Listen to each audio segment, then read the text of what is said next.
Screamin Eagle spark plugs for your Harley Davidson. Catch you inside. RevelatorAlf. Hello, welcome to RevelatorAlf. I hope you're all well in these testing times. So this quick video is all about installing Screamin Eagle spark plugs into your Harley Davidson. I'm on a Softail, of course, here. And what are the benefits? Is it really worth it? So stock replacement spark plugs are in the UK here about £23, which is about what, $30 odd. These for a set of 4 that you need on the M8 engines, of course, is £47. So that's what, £24 more expensive. Now, do they give you more power, more performance? No, but they are supposedly a better quality. So they're supposedly last a little bit longer. The quality of the spark that they produce is supposed to be better. The resistance within the spark plug itself is supposed to be better. The electrodes have got platinum linings. There is a V-shaped ground electrode that is supposed to reduce the shrouding. There's a fine wire center that is supposed to improve ignitability. Is that a word? Now, I was due for a spark plug change anyway, so one of the first things I did about a week or so ago, before I got these, was to decide, okay, let me have a look at my spark plugs and let me have a look inside the cylinders as well. Right. So anytime you change your spark plug or you're going to inspect your spark plugs, I would invest in one of these, which is an endoscope. If you watch one of my previous videos, go back in the archive, you'll see how I use this to check inside these cylinders anytime I take a spark plug off. That's exactly what I would do anyway, and that's what I do on a routine basis as well. The other thing about inspecting the spark plugs that you've already got is to see, well, how well is your engine doing? Is it running rich? Is it running lean? Do you have oil bypassing the pistons? That kind of thing. Now, ideally, what you're looking for is at the end of the electrode here, the ground electrode, what you're looking for is something that is white, grey, or kind of light brown tan, but it's powdery and dry. That's what you're looking for. So you look at that, you basically said, okay, yeah, the engine is running fine as it is. There's no issues with the engine per se, but you still got a spark plug that's 2 or 3 years old. And you probably think, do you know what? It may be running fine now, but 6 months down the line, a year down the line, do you know what? I might as well change them. And it's kind of this preventative maintenance. You may not need to change them, but it's one of those ongoing regular things that you may want to consider. So I'm not telling you that at 2 years you have to change your spark plugs, but it might be a good idea to do it. Anyway, so that's what you're looking for. You're looking for that white, grey, tan, powdery, dry spark plug. So if it's black and shiny, then you really need to look at your piston rings and your pistons itself as well. You might have a problem with your valves. There might be an issue with the ignition. It might even be a problem with the battery as well. So, you know, that's a bad sign if you've got a black spark plug at the end here. At the end, that's what I'm talking about.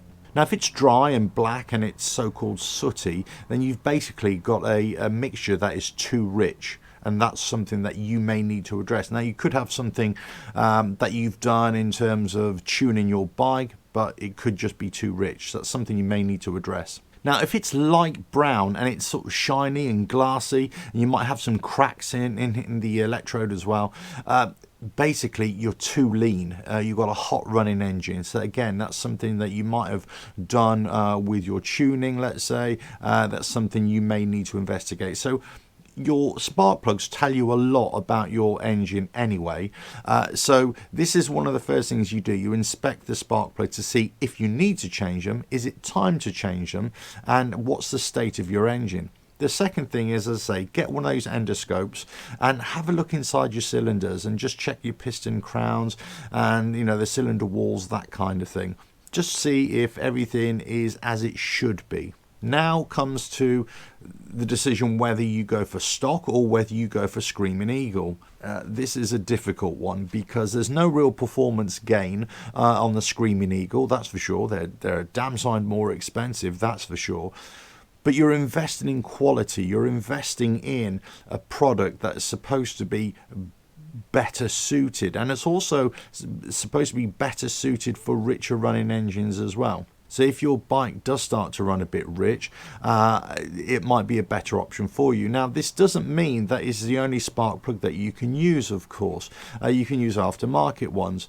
You can use ones, let's say Iridium ones or whatever. You can use from any other make, let's say. You've got to make sure that they've got the built-in resistor inside the spark plug, of course, and that's going to help with radio interference and all this other kind of stuff that modern motorcycles don't really like to have, especially with all the electronics and so on and so forth, and also with ignition systems and all that kind of stuff. So basically, you just got to have a compatible spark plug. Now, it has been said that if you go for an aftermarket spark plug, then it might interfere with the ECM's ability to be able to control the spark, but also control the timing as well. It's an interesting one, because on the face of it, you would say, yeah, that is logical, because there's, you know, there's a very narrow margin, let's say, within the parameters of how much the ECM controls the bike. Resistance is a huge thing in electrics anyway, which can change a lot of things. So that is true, but at the same time, you certainly might be able to go to aftermarket spark plugs and spark plug wires, let's say, and I'm going to talk about that in a follow-up video. So it might be absolutely fine. So there might be a bit of scaremongering out there to say, no, you definitely have to stick to Screamin Eagle or stock spark plugs. All I would say is just do your research and get compatible ones, okay? And that's what you need to do. Make sure there's inbuilt resistance as well. And you might be in a situation where you change your spark plugs and they're absolutely fine, or you might notice a bit of difference as well. So that's something to bear in mind. Anyway, let's get back onto these Screamin Eagle spark plugs. Okay, so they are a better build quality, but what about the actual difference? Well, there's a slight difference in the spark plug gap. Now, a stock spark plug will have a 0.031 to 0.035 gap with the ground electrode. Okay, however, these spark plugs, these Screamin Eagle ones, are only set at one particular setting at 0.035. Okay, so there is reduced latitude. You pretty much got to make sure that they are at the right gap. How do you do that? You get yourself a feeler gauge like this, and you basically, before you fit them, you make sure that the gap is correct. So you get the one that says 0.035, which is this one for me, in inches, and basically you check the gap. How do you do that? You get one out of the pack, the electrode at the bottom, and then you just pass the gauge through, and you make sure that it goes through, and you can actually slide through. If it's too big or too small, if it's too big, you're gonna have to tap this down. If it's too small, you're gonna have to widen it up a little bit. Okay, so that's what you need to do. So check the gap on all your spark plugs. So you've decided to spend the extra money, but don't expect any performance gain. Don't expect your engine to run better or anything like that. But you're possibly investing in the best possible overpriced spark plug for your engine, no doubt. Okay. So now to fit them, well, basically you just take off the old spark plugs and you put the new ones in. As I say, you know, you check your old spark plugs and make sure that there's nothing wrong with your engine. You check inside the cylinders.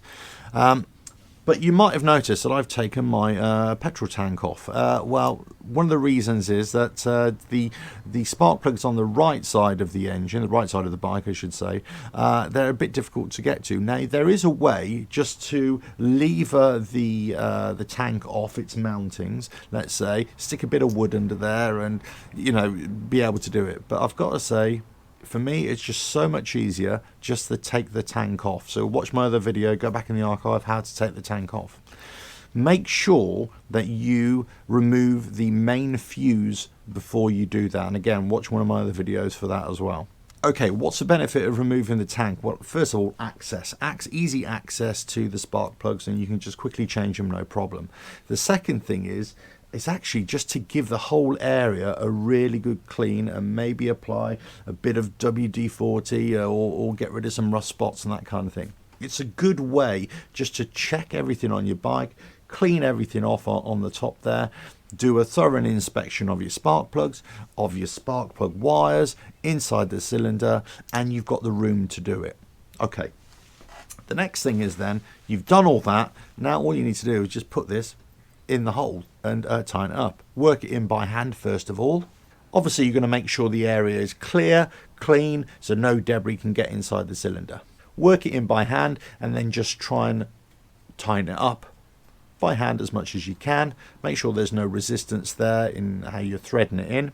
Now remember, they are dissimilar metals as well, so you're only going to want to make sure this is tightened up to a certain torque setting, and that is 10 to 15 newton meters or 89 to 133 inch-pounds. It's hardly anything at all. A lot of people just do palm it, what's called palming. You just hold the spanner or the wrench and just tighten it until you feel a bit tight, and then just a little bit more. Do you know what? If you're not sure about that, just go for the wrenching. Now some people would say, and I would kind of tend to agree with this as well, you might want to put a bit of grease on there, anti-slip grease or slip grease on there, or copper grease, let's say, on the thread, just so it's easier to get out. However, in the book, it doesn't say that. It says that you make sure that the spark plug going in is dry and clean. Now, some people would say, well, you can't do that because it might jam in there afterwards, and because of this dissimilar metals. Both arguments are valid in my opinion. However, the torque setting is so low that, or it should be so low, that's why it's really important to get that correct, that the chances of it jamming in there, and especially if you're doing regular spark plug changes, spark plug inspections, it shouldn't really be an issue. But if you want to put a bit of copper grease on the thread, I don't really see it being an issue. I personally won't. I'm going to go via the book and just put it in there and just torque it down. The other thing of note about the torque setting is, what torque setting do you use? Do you use the lower figure, the higher figure, or a middle figure? Personally, I would always use the lowest figure to start off with. Then you gradually move up, if you have to a higher figure. Never start off at the highest figure because you've got nowhere else to go. A good place to be at is always in the middle ground. So let's say 10 to 15. I've chosen 13 newton meters for me, and that's going to be fine for me. Okay, let's get on to this, shall we? Okay, so with your wrench, with your socket, as you say, as soon as you feel resistance right at the end, don't turn it anymore. Then get your torque wrench out. Set it to whatever setting that you feel comfortable with, as say either at the lower end or at the middle range, I would suggest. And for me, I've set it at 13 newton meters. Right, let's tighten this up. Okay, spark plug wire goes back on. Okay, now do the other one, which I've already removed. Get the spark plug, check the gap, perfect. Wind it in by hand, obviously making sure the whole area is clear. As far as it will go, I would say. Get your normal socket wrench with your spark plug socket. Just turn it until it catches. Then don't turn anymore. Go back to your torque wrench and then just torque it down. Done. Spark plug wire back on. There we go. That's it. That's basically the spark plug change for your Harley Davidson Softail. Is it a difficult job? No. Are there lots of things to consider? Absolutely. As I say, one of the first things that you'll want to do is make sure that you're checking the state of the engine by looking at the spark plugs. Now you can do this at every 2 years, let's say, or every 3 years. You could even do it every 6 months or every year if you want to. I know people who do that, but it really depends how you feel comfortable. So the book is basically every 2 years, and I would say that's a decent time period for spark plugs. But say you're also future proofing as well, so your spark plugs might be running great now, but in a couple of years time or another year's time they may not be. So that's something that you're going to have to factor in as well. Which spark plug you use, whether you go for the same replacement ones, the stock replacement ones, whether you go for Screamin Eagle or aftermarket, all you're looking for is compatibility first of all. Yes, you might say, well, these are a complete waste of money, and I would kind of tend to agree with you in that respect in terms of value for money. But again, I think I'm looking at this from future proofing, so I'm hedging my bets here to see that it's a better quality spark plug that I know is guaranteed to be, you know, have the right resistance. It's going to be compatible. And yes, maybe I've been a little bit lazy in the fact that, look, it's a Screamin Eagle part. It's going to be compatible with my bike. I'm just going to stick it on there. You know, there is no right or wrong answer here. I'm sure many people disagree with me about putting these on and say I'm not expecting any difference here. All I'm saying is about it's a better quality product over the stock. It might not be a better quality product over an aftermarket spark plug, but then you've got all that burden of research to make sure that it is compatible and it's got the right resistance for your bike, that it doesn't upset any of the electronics as well. So all these things are things that you should be thinking about. Should you take off the petrol tank to change the spark plugs? I would definitely do that. I would make the effort to do that. Do you have to? No, there is another way of doing it, but I think that is a bit of a faff, to be quite honest with you. And you've also got more risk of damaging your fuel tank as well if you're sticking bits of wood underneath as well. So personally, I would say take your fuel tank off, and it gives you all that space to be able to go slow time, clean all around, and do everything properly, let's say. Okay, so this has been the install of the Screamin Eagle performance spark plugs for the Harley Davidson Softail with the M8 engine, of course.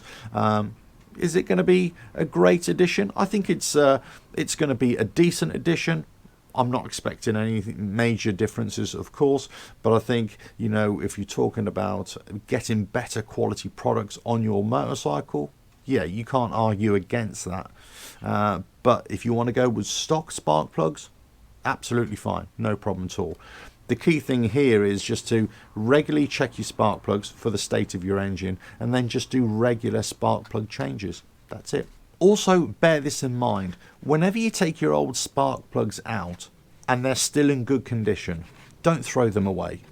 Keep them at least for another year, I would say. Keep them, because you never know, your set here that you've put in might be duff or whatever. They might break in a year's time. At least you've got a spare set at home that you know work. Yes, they might not be new, but you know work. You can put them in as a set. Always replace all the spark plugs as a set. Never replace just an individual one. Anyway, hope you found that useful. Don't forget to subscribe, hit that bell, like and share. Check out the website at RevelatorAlf.com. I will be doing a follow-up video about spark plug wires coming very soon. Catch you then. Ta-da.